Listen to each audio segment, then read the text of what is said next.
La più cordiale buonasera, ben ritrovati con il TG di Prealpina. Dopo una breve tregua il maltempo torna a colpire il Varesotto. Le abbondanti piogge cadute soprattutto la notte scorsa hanno provocato allagamenti e piccole frane. Le precipitazioni continueranno anche nei prossimi giorni. Il punto nel servizio di Elisa Polveroni con immagini Blitz.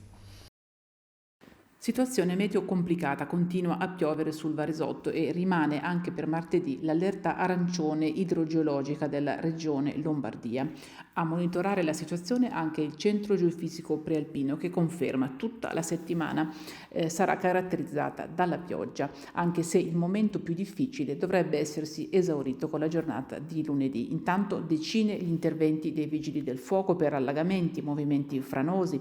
Per esempio una delle zone più colpite è quella di via Peschiera a Varese, vicino al centro commerciale e in zona canile. Piccoli smottamenti anche da Buggiate alla Val Ceresio. Qui sono caduti oltre 110 mm di pioggia. Situazione delicata anche nella frazione Olona di Induno, già colpita 2 settimane fa, e nel Tradatese per evitare l'allagamento dei sottopassi. Cronaca, proseguono le indagini sul tragico incidente avvenuto giovedì scorso sulla provinciale 1 a Gazzada Schianno. Questa mattina è stata effettuata l'autopsia sulla salma di Lorenzo Vismara, il motociclista che ha perso la vita. Intanto sono stati indagati come atto dovuto i conducenti degli altri 2 mezzi coinvolti. Gli ultimi aggiornamenti nel servizio di Massimiliano Martini. È stata eseguita oggi all'ospedale di Varese l'autopsia sulla salma di Lorenzo Vismara, il 35enne di Biassono, in provincia di Monza Brianza, rimasto vittima dell'incidente il giovedì 1 maggio sulla SP1 a Gazzada Schianno. Un atto dovuto in casi di omicidio stradale, così come l'iscrizione nel registro degli indagati di tutte le persone coinvolte nello scontro fatale. Il conducente dell'auto in uscita dalla A8 con cui la moto di Vismara è entrata in collisione è quello del bus turistico contro cui, dopo aver perso il controllo del mezzo ed essere stato sbalzato dalla sella, il motociclista brianzolo ha concluso il suo tragico volo. Tutti i mezzi, compresa la moto di Vismara, sono stati sequestrati dai carabinieri della stazione di Azzate. Ora dalla procura potrà arrivare nulla osta alla sepoltura e la famiglia di Lorenzo potrà fissare la data dei funerali.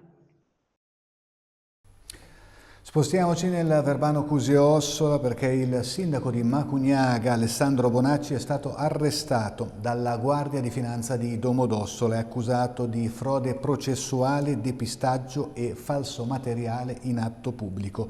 I particolari nel servizio di Marco De Ambrosis.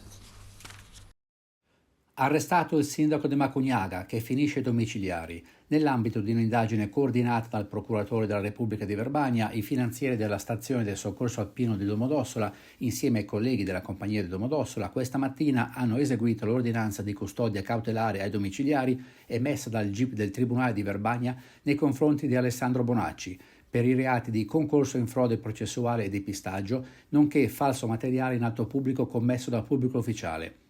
Stando alle indagini, il sindaco della Perla del Rosa, con il concorso di altri dipendenti pubblici, che però non sono stati raggiunti da misure cautelari, avrebbe creato una falsa ordinanza sindacale urgente, quindi un provvedimento ad hoc, per giustificare davanti alla Procura di Verbania quanto da lui fatto nell'ambito di un altro procedimento penale che lo vede indagato per la violazione delle norme urbanistiche e ambientali. Presente ieri alle Ville Ponti di Varese, all'Assemblea Generale di Confagricoltura, il Ministro dell'Economia Giancarlo Giorgetti è tornato a ribadire l'importanza della tutela dei produttori italiani. Ascoltiamo le sue parole al microfono di Elisa Polveroni. Ministro, i dati sono positivi sull'economia anche per quanto riguarda l'agricoltura nell'ultimo trimestre?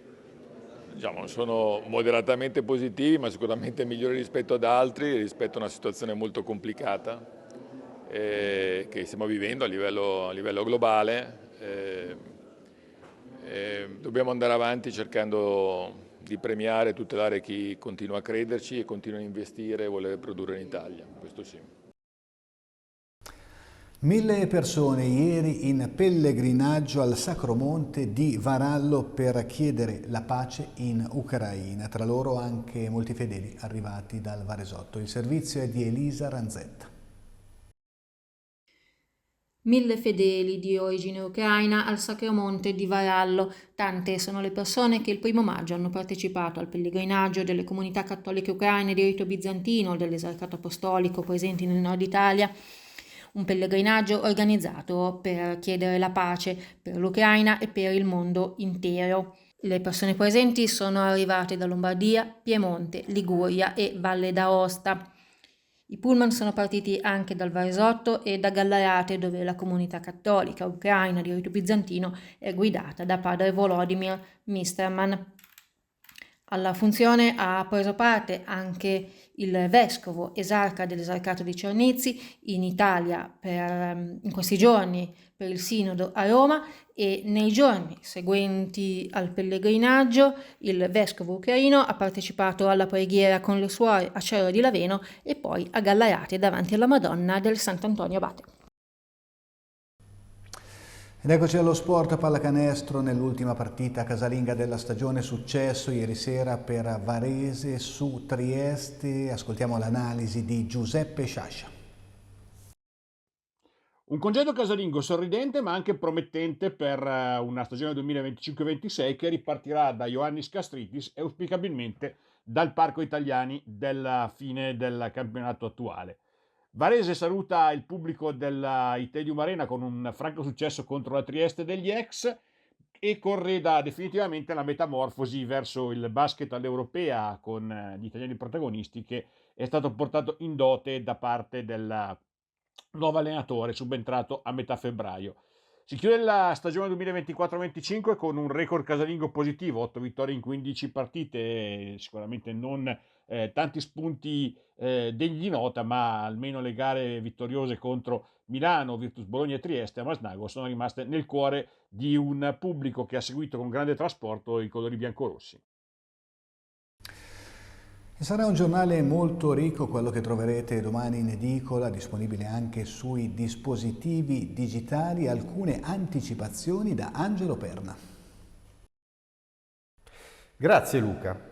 Sulla prealpina acquistabile domani in edicola e disponibile sui dispositivi digitali, spazio alla successione di Papa Francesco. Conto la rovescia in vista del conclave di mercoledì. Proponiamo la storia di Papa Urbano III, che era originario di Cuggiono, in carica nel XII secolo, e faremo le nostre previsioni su chi sarà il prossimo pontefice.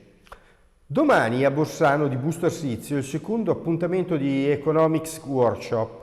Il convegno organizzato dalla Prealpina si occuperà di rigenerazione urbana e di come le città possono trasformarsi per diventare più attraenti. Caos Ippodromo a Varese. Stasera in commissione si spera di vedere la luce in fondo al tunnel. Sul giornale di domani il resoconto della serata. E ancora 5 pagine di oltreconfine dedicate alla Svizzera e ai frontalieri. Come ogni lunedì poi spazio a progettare casa, 4 pagine dedicate alle ristrutturazioni. Infine lo sport, per il volley, riflettori sulla futura Busto Arsizio e sul suo nuovo allenatore. Grazie Angelo, il TG di Prealpina si ferma qui, l'appuntamento si rinnova domani alle 19. Buona serata.